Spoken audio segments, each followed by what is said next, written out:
Alright, so since a lot of people like to use the death tolls of communism as a number to dismiss communism, I will just go over and try to make a death toll of capitalism. Now, for the sake of fairness and for safety measures, I will count the deaths I am listing here from 1917 onwards. So keep in mind that I am not even talking about the countless deaths that capitalism has caused prior to the invention of socialism and communism. But let's not talk too much about the details because we're in for a bumpy ride. Now, for those of you who still think that fascist Germany was socialist, I don't really care here. You can go watch Finnish Bolsheviks' video about fascism and socialism if you like, but for this video I'm just gonna assume, or just gonna say, that Nazi Germany was capitalist. Now obviously, by saying that, we got the elephant in the room. Now I have a handful of individual groups here that have been murdered in concentration camps, like about 10,000 dead homosexuals or 30,000 dead gypsies. But we got 6 million Jews for sure, and I'm just gonna go with an estimate and say that in total, about 10 million people should have died in concentration camps. So we got the first 10 million out of the way. Next on the list I have 2,400 people killed by US drone strikes, about 400,000 dead people in the Syrian civil war, an estimate of about 25,000 dead people in the 2011 Libyan civil war, estimates ranging from 40,000 to 100,000 in US-backed Sri Lanka, where I will just go with 70,000. About 504,000 dead people in the Iraq war, about 22,000 dead in the Afghanistan war, about 50,000 dead due to bombings in Pakistan, another 47,000 due to the war on drugs and drug cartels themselves. Another big one are the 230,000 dead in the first Gulf War. Surprisingly, we get another 3.3 million dead people from US sanctions against Iraq that have been going through the 90s up to 2012. Then we have 1.5 million people dead in the Iran-Iraq wars. We get about 4.5 million dead people if we count all casualties from Vietnam, Laos, and so on, including suicidal veterans, and another 5 million if we count casualties from the Korean War.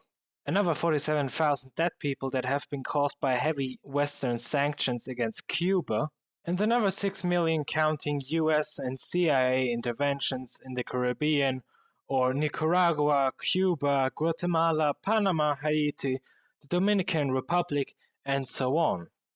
Now, 31 million people is a big number, I know, and that is just counting some wars America has fought in.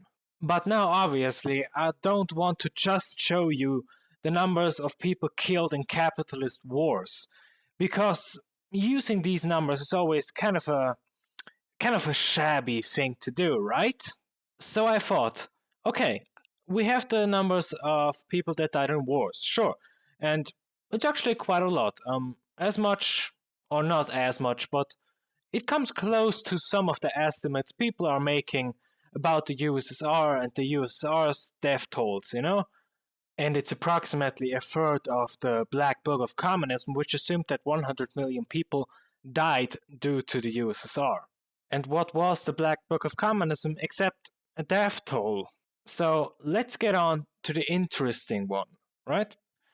Because wars, they come and go, right? But poverty around the world doesn't really go away. World hunger is still a thing, sadly. But how many people actually die there? Or have died, to be more specific. Now, obviously, world poverty is really hard to measure because, well, how you're gonna see how many people die worldwide every day? That's kind of a hard, thing to do. But then again, most estimates about China or the USSR in the Cold War were also biased, or propaganda, or, as it suggests, estimates. Now, one of the most popular beliefs in the mainstream is that every 10 seconds, one person dies of hunger-related causes. Now, obviously, there are also studies that show that every 5 seconds someone dies. But, then we just get the double of the numbers. So I'm just gonna go with the lower assumption here just to prove my point that capitalism still kills a bunch more. Now, if we do the maths, we get about 8,640 people per day that die of hunger-related causes. If we take that times 365, so a year, we have 3.1 million people per year that die of hunger-related causes.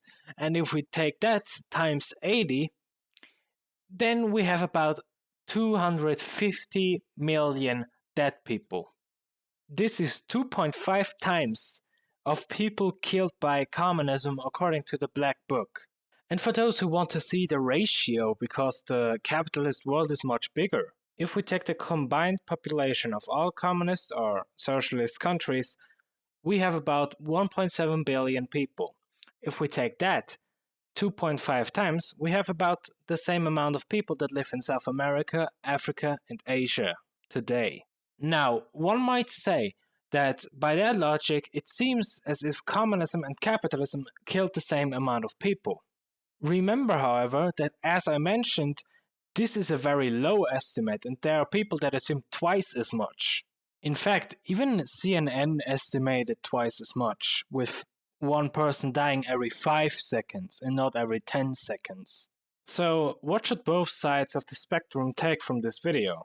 What you should take is that capitalism, as it existed in America and in the Western world, killed as much, if not more people, than socialism or communism. I am the Austrian Leninist, and I will see you in the next one. Thanks a lot for watching. If you liked the video or if you'd like to show support, leave a like and a subscribe below. Also, feel free to post a comment or share this on social media.